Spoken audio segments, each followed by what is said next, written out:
नमस्कार मित्रांनो, ठरलं तर मग या मालिकेच्या आजच्या भागामध्ये मी तुम्हा सर्वांचे अगदी मनपूर्वक स्वागत करते. आजच्या भागामध्ये आपल्याला पाहायला मिळतं, अर्जुन सायलीला म्हणतो, चल आपली तर तयारी झाली आहे, मग जाऊयात का खाली. तर सायली म्हणते, अहो हे काय, तुम्ही या रंगाचा कुर्ता घातलाय, अहो आज ब्लॅक कलरचा सदरा घालायचा असतो, काळ्या रंगाचा, आणि तुम्ही हे काय घातलंय. संक्रांत म्हटलं की काळ्या रंगाचे कपडे घालायचे आणि तुम्ही असे कपडे घालून खाली येणार आहात का. तर अर्जुन म्हणतो, काय हरकत आहे, तसाही हा माझा फेवरेट कुर्ता आहे. सायली म्हणते, नाही मी काळ्या रंगाची साडी नेसली आहे ना, मग तुम्हाला काळ्या रंगाचा सदरा घालावाच लागेल. अर्जुन म्हणतो, ते तर मी पाहिलंच आहे, आणि काळ्या रंगामध्ये माझी बायको खरंच खूप सुंदर दिसत आहे, आणि आज तिला कोणाचीही नजर लागू नये म्हणून पूर्ण आजी आणि मॉम हिची नजर नक्कीच काढतील, हो की नाही. तर सायली म्हणते, आई आणि आजी दोघीही माझी नजर काढणारच आहेत, परंतु तुमचीही काढतील, परंतु तुम्हाला आता काळा सदरा घालावाच लागेल. अर्जुन म्हणतो, नको ना, आता कुठे चेंज करू. सायली म्हणते, प्लीज माझ्यासाठी. अर्जुन म्हणतो, आता तर मी काही बोलूच शकत नाही, कारण बायकोसाठी काय पण. असं म्हणत अर्जुन आता सदरा चेंज करण्यासाठी जातो. तर दुसरीकडे पाहायला मिळतं, कल्पनाताई आता विमलला विचारतात की बरं विमल, सायली वाण म्हणून जी रोपं देणार आहेत ती रोपं तू कुठे ठेवली आहेस. तर विमलताई म्हणतात, ती मागच्या अंगणात ठेवली आहेत. कल्पनाताई म्हणतात, बरं पण तू वेळेत ती घेऊन ये, आणि हो मला सांग, हलव्याचे दागिने कुठे ठेवलेस. सायली आणि अर्जुनला दोघांनाही लागणार आहेत आता. तर आता विमलताई म्हणतात, अरे बापरे, तुम्ही मला सांगितलं होतं की अस्मिता ताईला ते ऑर्डर करायला सांगायला, पण मी तर विसरूनच गेले वहिनी. आता मात्र कल्पनाताई आणि पूर्णाजींना टेन्शन आलेलं असतं. कल्पनाताई म्हणतात, काय ग विमल, तू आता ऐनवेळी हे हलव्याचे दागिने आणायचे तरी कुठून. तर त्याचवेळी मीरा त्या ठिकाणी आलेली असते. मीरा म्हणते, मी असताना काळजी कशाची करताय. कल्पनाताई म्हणतात, अगं मीरा तू, अगं ये ना. असं म्हणत कल्पनाताई मीराचं स्वागत करतात. आता कल्पनाताई आणि पूर्णाची मीराला विचारतात, मीरा तू कशी आहेस. मीरा म्हणते, मी एकदम मस्त आहे, तुम्ही कसे आहात सर्वजण. कल्पनाताई म्हणतात, आम्ही सुद्धा एकदम मस्त.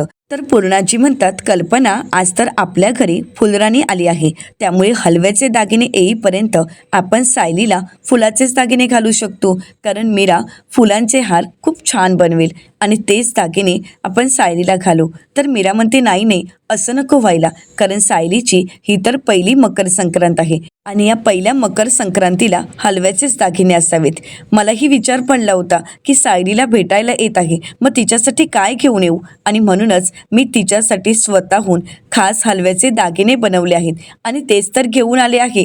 तर कल्पनाताई म्हणतात, काय. तर आता मीरा हलव्याचे दागिने दाखवते. तर पूर्णाची आणि कल्पनाताई दोघेही तिचं कौतुक करतात. दोघांनाही दागिने भरपूर आवडलेले असतात. तर पूर्णाची म्हणू लागतात, अगं कल्पना, ग किती छान दागिने आहेत ना, मला तरी असं वाटते की हे दागिने घातल्यानंतर सायलीचं सौंदर्य अजून खुलून दिसणार आहे.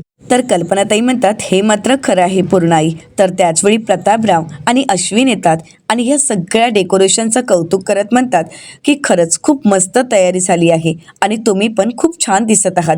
तर अश्विन म्हणतो, मम्मा तू सुद्धा खूप सुंदर दिसतेस. असं म्हणत आता घरातील सर्वांचंच ते कौतुक करू लागतात. तर कल्पनाताई आता प्रतापरावांना मीराची ओळख करून देत म्हणतात, बरं ही सायलीची मैत्रीण मीरा, आणि मीरा हा सायलीचा दीर अश्विन माझा मुलगा, आणि हे सायलीचे सासरे, तू यांना ओळखतेस का. तर मीरा म्हणते, हो तर, कारण सायली या दोघांचं आणि घरातील सर्वांचंच अगदी भरभरून कौतुक करत असते, सगळ्यांबद्दल भरभरून बोलत असते, त्यामुळे मला सगळ्यांबद्दल माहीत आहे आणि सगळ्यांना मी ओळखते. तर आता चैतन्य येतो आणि मोठ्यानेच म्हणतो, तुम्हा सगळ्यांना मकर संक्रांतीच्या खूप खूप शुभेच्छा. तर आता सर्वजण चैतन्याला म्हणतात, तुला पण. तर चैतन्य म्हणतो, हो पण तुम्ही असे सर्वजण शांत का बसलाय. अहो आज मकर संक्रांतीचा सण आहे आणि या सणाला कोणी असं शांत बसतं का. चला सगळ्यांनी पतंग उडवूयात, अजून तुम्ही सुरुवातही नाही केलीत. आता प्रतापराव कल्पनाताईंकडे पाहतात, तर सर्वच जण एकमेकांकडे पाहू लागतात. तर आता अश्विन चैतन्याला म्हणतो, चैतन्य आपल्याला काही आठवतं का. चैतन्य म्हणतो, म्हणजे काय, काय झालं नक्की. तर अश्विन आठवण करून देत म्हणतो, चैतन्य साहेब, अहो पतंग तुम्ही आणणार होतात. आता मात्र चैतन्य पतंग आणायला विसरलेला असतो. तर मीरा म्हणू लागते, म्हणजे यावर्षीची संक्रांत पतंगाशिवाय साजरी होणार आहे का. तर चैतन्य म्हणतो नाही नाही, असं काही होणार नाही, मी 1 मिनिटात घेऊन येतो. असं म्हणत चैतन्य घराबाहेर पडणार, परंतु त्याच वेळी तिथे सखी आलेली असते. सखी विचारते, सायली सुभेदार यांचं हेच घर आहे ना? आता सर्वच जण सखीकडे पाहू लागतात. तर चैतन्य म्हणतो, मी काही जादूगार वगैरे आहे का? म्हणजे मी म्हणालो मी आता 1 मिनिटात पतंग घेऊन येतो आणि अचानकच एक मुलगी समोर पतंग घेऊन उभी. आता अश्विन म्हणतो, चैतन्य अरे काय बोलतोयस तू हे? तर मीरा म्हणते, हा काही जादूटोना वगैरे नाहीये, ही सायलीची मैत्रीण सखी आहे. आता सखीचं स्वागत करण्यासाठी मीरा पुढे जाते. तर सखी मीराला विचारते, आणि तू? तर मीरा म्हणते, मी मीरा आहे आणि तुझ्याबद्दल सायलीने मला भरपूर सांगितलं आणि म्हणूनच तर मी तुला ओळखते. तर कल्पनाताई म्हणतात, अगं सखी तू तिथे का उभी आहेस? ये मीरा, तू सुद्धा ये ना, तुम्ही दोघेही आत या. असं म्हणत कल्पनाताई त्या दोघींचंही आनंदाने स्वागत करतात. आता सखी येते वेळीस पतंग घेऊन आलेली असते. ती पूर्णाजींना म्हणते, मला तुम्हाला कधीपासून भेटायचं होतं, परंतु भेटच होत नव्हती. परंतु आज अनायसे मकर संक्रांतीचा सण आला आणि म्हटलं की आज जाऊन भेटावं, आणि येता येता ही पतंगही घेऊन आले. आता अश्विन सखीला म्हणतो, परफेक्ट टायमिंग आहे, आता तर पतंग उडवण्याची स्पर्धा व्हायलाच पाहिजे. तर प्रतापराव म्हणतात, अरे ते सगळं तर आम्ही करणारच आहोत, आपण सर्वच जण पतंग स्पर्धेमध्ये भाग घेणार आहोत, परंतु आजचे उत्सव मूर्ती कुठे आहेत? ते कुठे दिसणार आहेत की नाहीत? आता सायली अर्जुन छान तयार होऊन पायऱ्या उतरत असतात आणि त्याचवेळी पूर्णाजी त्या दोघांनाही पाहतात. तर पूर्णाजी म्हणतात, ते बघा आलेच. तर आता सर्वच जण त्यांच्याकडे पाहू लागतात. सायली अर्जुन खूप छान दिसत असतात. सायली तर काळ्या रंगाच्या साडीमध्ये तिचं सौंदर्य अगदी खुलून दिसत असतं. तर कल्पनाताई त्या दोघांचंही कौतुक करत म्हणतात, छान, तुम्ही दोघंही एकमेकांना अगदी शोभून दिसत आहात. कार्यक्रम झाल्यानंतर मी तुम्हा दोघांचीही दृष्ट काढते. तर त्यानंतर आता सायली मीरा आणि सखीला पाहते आणि धावतच त्यांच्याकडे जात म्हणते, मीरा, सखी तुम्ही कधी आलात? तर सखी म्हणते, मी आत्ताच आले आहे. मीरा म्हणते, मी काही वेळापूर्वी आले, पण तुला मला डोळे भरून पाहायचं होतं. बरं सायली, परंतु मला लवकर निघावं लागेल हा. सायली म्हणते, असं कसं? नाही नाही, तुला संध्याकाळपर्यंत थांबावंच लागेल. तर अर्जुन म्हणतो, हो मीरा, आता तर तुझी सुटका नाही, कारण माझ्या बायकोची ऑर्डर म्हणजे सुप्रीम कोर्टाची ऑर्डर. सायली म्हणते, हो मीरा, मी तुला कुठेही जाऊ देणार नाही. मीरा म्हणते, नाही ग सायली, मला तर जावंच लागेल. अगं इथे यायचं म्हणून मी सांगलीतून पहाटेच निघाली आहे, आणि आता आज तर मला फुलांच्या ऑर्डरी पण आहेत. सणाचा दिवस आहे आणि मी घराबाहेर राहिली तर सासूबाई मला ओरडतील, त्या माझ्यावर चिडतील. उगाच सासूबाईंना राग नको यायला, त्यामुळे मला तर जावंच लागेल आणि फुलांच्या ऑर्डरही पूर्ण कराव्या लागतील. सायली म्हणते, असं असेल तर बरं ठीक आहे, पण हो तू लगेच जायचं नाही, थोडा वेळ तरी थांबायचं आहे. तर मीरा म्हणते, हो मी थांबते. तर त्याचवेळी चैतन्य म्हणतो, चला आपण पतंग उडवायचे आहेत ना? तर अर्जुन म्हणतो, हो चल बायको. सायली म्हणते, तुम्ही निघा, मी येतेच. असं म्हणत आता सर्वच जण पतंग घेऊन गच्चीवर निघालेले असतात. तर इकडे पाहायला मिळतं, पूर्णाजी कल्पनाताईंना म्हणतात, कल्पना, सायली तर मीराला वाण देणारच आहे, पण तू सुद्धा त्यांच्या घरच्यांसाठी तिळगुळ पाठवून दे. कल्पनाताई म्हणतात, हो देतेच. असं म्हणत कल्पनाताई तिळगुळ आणण्यासाठी जात असतात.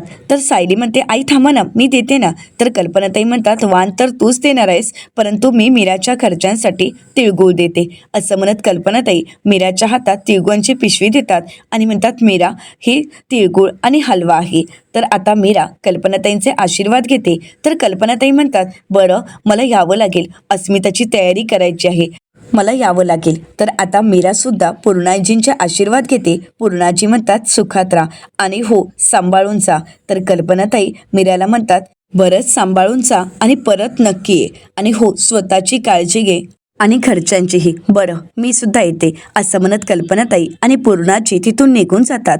तर मीरा आता सायलीच्या सासूबाईंचं म्हणजेच कल्पनाताईंचं कौतुक करत म्हणते, सायली, अगं तुझ्या सासूबाई तर अगदी साखरेसारख्या गोड आहेत ग. तर सायली म्हणते, हो अगदी खरं आहे. मीरा म्हणते, लग्नाच्या वेळी यांचा तुला विरोध होता, तुमच्या लग्नाला विरोध होता आणि म्हणूनच आम्हाला मदतीला यावं लागलं होतं, पण आता बघ ना, अगदी आईसारख्या वागत आहेत आणि अगदीच आईसारखं तुला प्रेम देत आहेत. तर सायली म्हणते, त्या आईच आहेत माझ्या, अगदी माझ्या जन्मदात्या आईसारख्या. त्या कधीच मला काही कमी पडू देत नाही, अगदी मुलीप्रमाणे माझ्यावर जीव लावतात, अगदी मुलीप्रमाणे प्रेम करतात. अगं बघ ना, माझी जन्मदाती आई कोण आहे मला नाही माहीत, अजूनपर्यंत मी तिला कधी पाहिलंही नाही, माझ्या लक्षातही नाही आहे की माझी आई कोण आहे आणि ती मला कधी भेटेल, परंतु मी माझ्या सासूबाईंमध्येच माझ्या आईला पाहत असते. आणि या माझ्या सासूबाई त्या माझ्या आई आहेत आणि त्यांनी मला आईची कमी कधीच भासू दिली नाही. तर सखी सायलीला म्हणते, खरंच सायली, तू खरंच खूप नशीबवान आहेस. आईचं असं प्रेम जगातील प्रत्येकाला मिळायला हवं, सगळ्यांना मिळायला हवं. आता मात्र मीरा खूप उदास होते आणि हे सगळं काही सायली पाहते आणि सायली विचारते, मीरा अगं काय झालंय? तर मीरा म्हणते, तुझ्या घरी किती छान आहे ग, पण आमच्या घरी मात्र सगळं उलटच आहे. माझ्या सासूबाई मला काय, त्यांच्या लेकाला सुद्धा जीव लावत नाही, त्याला सुद्धा आपला मुलगा म्हणत नाहीत. त्या दिवशी हे सहज त्यांच्या आईंच्या मांडीवर डोकं ठेवून थोडा वेळ झोपलेत काय, तर त्या त्यांना एवढं नको नको बोलल्यात ना, खरंच मला त्यावेळी खूप वाईट वाटलं. पण त्या असं का वागत आहेत मलाही कळत नाही, हे कारण मला कधी कळालंच नाही. सायली म्हणते, सगळं काही नीट होईल मीरा, तू काळजी करू नकोस, नात्यांसाठी थोडा वेळ दे. तर सखी म्हणू लागते, नात्यांसाठी वेळ देऊन सगळीच नाती जर नीट झाली असती तर अजून काय हवं होतं सायली? तर सायली सखीला म्हणू लागते, सखी मला सांग, नाती काही जंगली झुडपं आहेत का, ती स्वतःहूनच वाढायला? आपण त्यांना खतपाणी घालावं लागतं तरच ती वाढू शकतात आणि त्यासाठी आपल्यालाच मेहनत घ्यावी लागेल. तर सखी म्हणते, सायली तू बोलतेस ते अगदी खरं आहे, मी सुद्धा एक ना एक दिवस आमचीही नाती बहरतील याच आशेवर आहे. तर आता सायली म्हणते, मी सुद्धा. असं म्हणत त्या तिघींच्याही गप्पा चालू असतात. मीरा म्हणते, बस आता मला निघावं लागेल. आणि सायली तुला भेटून खरंच खूप छान वाटलं आणि सखी तुला सुद्धा. सखी म्हणते, मलाही तुला भेटायला खरंच खूप आवडलं, तू खरंच खूप गोड आहेस. तर आता मीरा म्हणते, चल मी निघते. सायली म्हणते, अगं काय निघतेस, थांब मी तुला वाण तरी देते. असं म्हणत आता सायली रोप घेऊन येते. सायलीने वाण म्हणून रोपं आणलेली असतात. सायली मीराला हळद कुंकू लावते आणि त्यानंतर तिचं वाण देते. मीरा म्हणते, चल मी येते. असं म्हणत मीरा आता घरी जायला निघते. तर सखी म्हणू लागते, बरं सायली, आता आपण अंगणात जाऊयात का, कारण मला तरी पतंग उडवता येत नाही, परंतु मला पतंग उडवत असताना ते पाहायला मात्र भरपूर आवडतं. तर सायली म्हणते, असं असेल तर आज तर तुला या संक्रांतीला खूप मज्जा येणार आहे, कारण आमच्या घरचे सर्वच जण खूप छान पतंग उडवतात.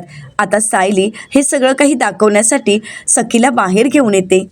तर दुसरीकडे पाहायला मिळतं, सुमन काकू अजूनही नागराज काकांच्याच तावडीत असतात आणि नागराज काकांनी सुमन काकूंना खूप त्रास दिलेला असतो. या सगळ्यामुळे सुमन काकूंना खूप त्रास होत असतो. नागराज काकांच्या त्रासाला कंटाळून सुमन काकू अगदी हतबल झालेले असतात. तर सुभेदारांच्या घरी आपल्याला पाहायला मिळतं, चैतन्य अर्जुनला आठवण करून देत म्हणतो, अर्जुन तुला आठवतंय ना की मागच्या वेळी तुझी काय अवस्था झाली होती, अजून विसरला नाहीयेस ना? अर्जुन म्हणतो, नाही नाही, मी तर अजिबात विसरलो नाहीये आणि तू सुद्धा मला आठवण करून देऊ नकोस, तो दिवस आठवला ना तरी सुद्धा मला भीती वाटते. तर प्रतापराव म्हणू लागतात, जाऊ देत रे अर्जुन, त्या गोष्टीचा विचार करू नकोस, ज्याचा शेवट गोड त्याचं सगळंच गोड. तर चैतन्य म्हणतो, हो हो, हे मात्र खरं आहे. तर त्याचवेळी सायली आणि सखी त्या ठिकाणी आलेले असतात. तर सखी प्रतापरावांना म्हणू लागते, काका मला सुद्धा शिकवा ना मांजा बांधायला. तर आता अर्जुन म्हणू लागतो, कन्नी कन्नी म्हणतात त्याला. सखी म्हणते, बरं कळालं. तर आता त्याचवेळी सायली अर्जुन यांच्या मकर संक्रांतीनिमित्त खास 2 नव्या पाहुण्या आलेल्या असतात, त्या म्हणजे काव्या आणि भूमी, दोघेही आलेले असतात. आता दोघींनाही पाहून सायली खुश होते आणि म्हणू लागते, काय हे, किती वेळ मी तुम्हा दोघींची वाट पाहत होते.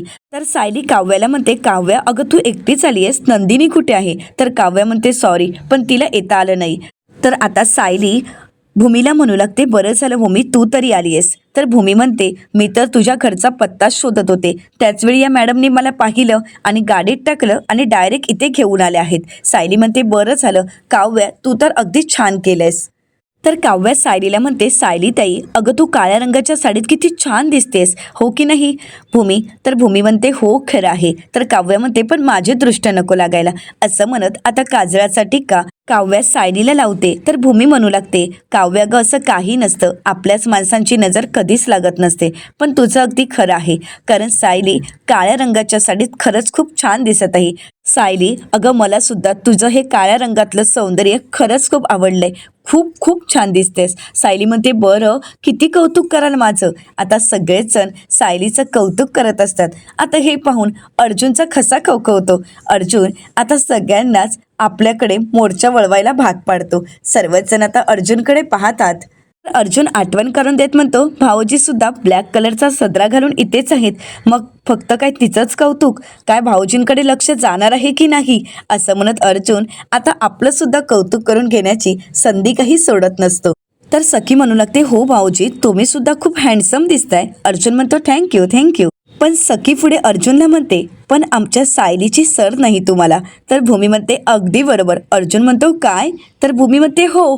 तर अर्जुन भूमीला म्हणतो, एक सिक्रेट सांगू का? मला पण असंच वाटतं. सायली म्हणते, अहो काय हे? असं म्हणत सायली लाजू लागते. तर सर्वच जण सायलीकडे पाहून हसू लागतात. त्याचवेळी अस्मिता ही गोड तयार होऊन आलेली असते. अर्जुन म्हणतो, अस्मिताई तू? तर आता भूमी म्हणते, अस्मिताताई कशा आहात तुम्ही? तर अस्मिता म्हणते, मी मस्त, तुम्ही कशा आहात? तर सर्वजण एकमेकांच्या विचारपूस करतात, गप्पा रंगतात. तर चैतन्य आणि प्रतापराव म्हणतात, बरं आता पण पतंग खेळायच्या स्पर्धेला कधी सुरुवात करायची आहे? चैतन्य म्हणतो, त्याला तर लवकरच करावी लागेल. तर त्यानंतर भूमी म्हणते, पण आपण 2 टीम करूयात का? एक लेडीजची टीम आणि एक जेंट्सची टीम. तर चैतन्य म्हणतो, असं केलं तर खरंच खूप छान होईल. म्हणजे एक अर्जुनची टीम, एक सायलीची टीम. तसंही खऱ्या आयुष्यात अर्जुनचं सायलीसमोर काही चालत नसलं. आता मात्र अर्जुन चैतन्याकडे पाहतो. चैतन्य म्हणतो, तरी सुद्धा आज अर्जुनची टीम जिंकणार आहे असं मला म्हणायचंय, हो ना? तर अर्जुन म्हणतो, करेक्ट, आज मात्र आपलीच टीम जिंकणार आहे. तर भूमी म्हणते, असं अजिबातच नाहीये, या भ्रमात अजिबातच राहू नका, कारण टीम जिंकणार आहे सायलीची. तर अर्जुन म्हणतो, बरं, परंतु तुला सखी कन्नी बांधता येते ना? सखी म्हणते, ते बघू आपण. तर प्रतापराव म्हणतात, मी शिकवेन ना. अर्जुन म्हणतो, डॅड. प्रतापराव म्हणतात, चालतं रे.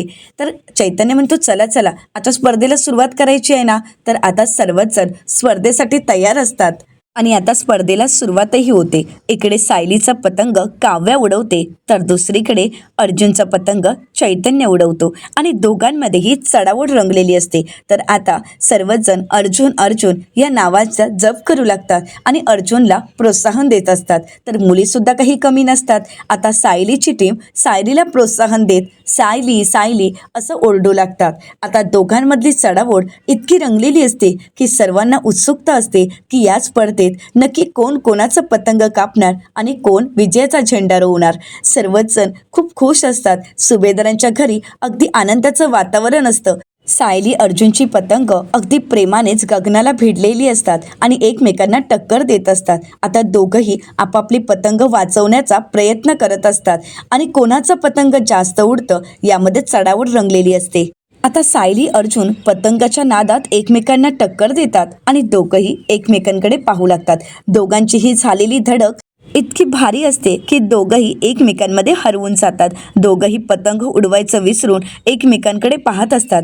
दोघंही एकमेकांमध्ये हरवून गेलेले असतात आणि हे सगळं काही सर्वजण पाहत असतात, त्यांच्यावर हसत असतात. परंतु सायली अर्जुन मात्र एकमेकांमध्ये हरवून गेलेले असतात.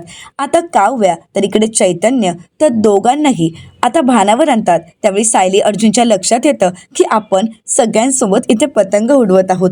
आता अर्जुन आणि सायली पुन्हा एकदा पतंग उडवायला सुरुवात करतात आणि दोघांचीही चढाओढ पुन्हा एकदा सुरू होते. आता स्पर्धेची चढाओढ इतकी भारी रंगलेली असते की भूमी सायलीला म्हणू लागते, अगं काट काट अर्जुनचं पतंग काप.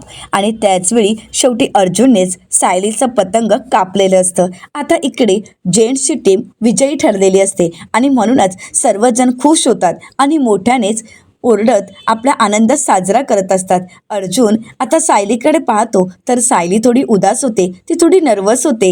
तर चैतन्य घोषणा देत म्हणतो, 1 2 3 4 अर्जुन टीमची पोरं हुशार, असं म्हणत स्वतःचंच कौतुक करत असतात. आणि हे सगळं काही पाहून मुली मात्र त्यांच्यावर हसत असतात. तर काव्य म्हणू लागते, 1 मिनिट, कौतुक फुरे, कारण कसं आहे ना, टीम सायलीने तुम्हाला जिंकू दिलं म्हणून तुम्ही जिंकला आहात, त्यामुळे यामध्ये एवढं कौतुक करण्यासारखं काहीच नाही. भूमी म्हणते, अगदी बरोबर आहे, आम्ही तुम्हाला जिंकू दिलंय ना म्हणून तुम्ही जिंकलात. तर सखी म्हणू लागते, आणि आम्ही बघा ना हरून सुद्धा हसतोय, आणि तुम्ही हारला असताना तर एकदम रडायला सुरुवात केली असती. तर अर्जुन सखीला म्हणतो, कन्नी बांधायला येते का? तर चैतन्य आणि अश्विन हसू लागतात. अर्जुन म्हणतो, पण खरं सांगू का, बायकोसमोर जिंकण्याची मज्जाच वेगळी असते. तर सायली म्हणते, हो का, मग अजून एक फेरी होऊन जाऊ देत. अर्जुन म्हणतो, काय?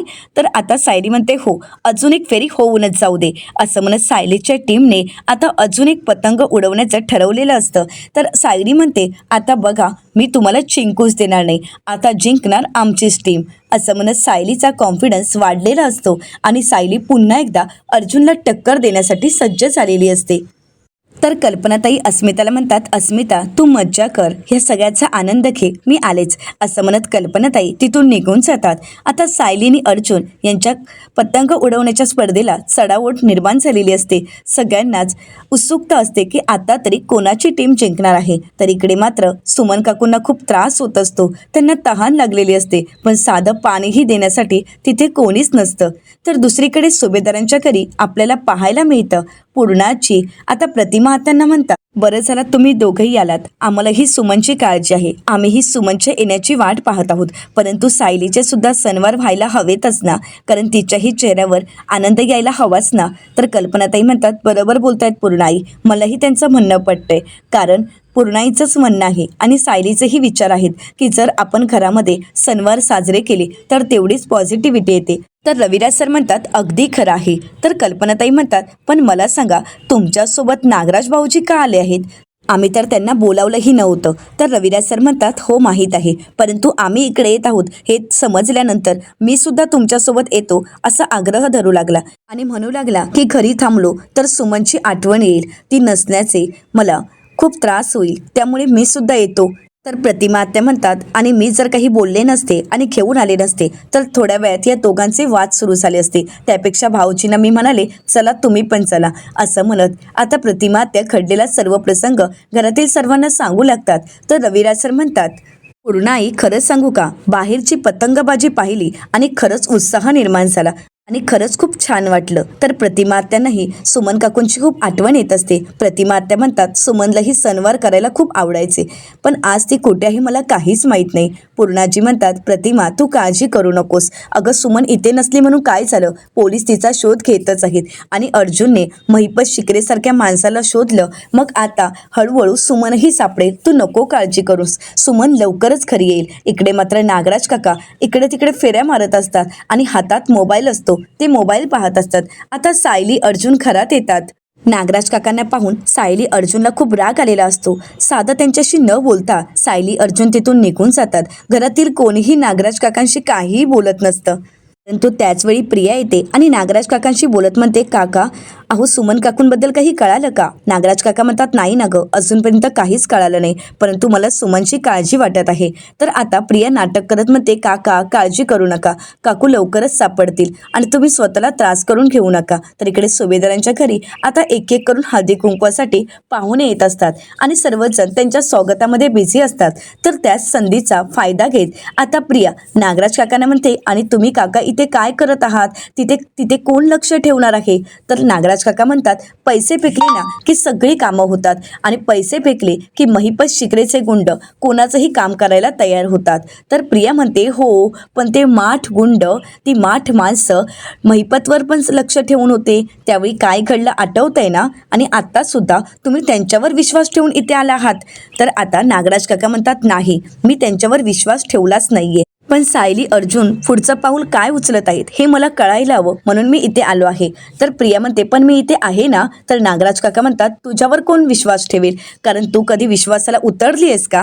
तर प्रिया म्हणते, बरं नका ठेवू विश्वास, पण त्या गुंडांना एक सुमनचा व्हिडिओ तरी पाठवायला सांगा, म्हणजे आपल्याला कळेल की सुमन तिथेच आहे. तर आता नागराज काकांनाही प्रियाचा हा प्लॅन आवडलेला असतो.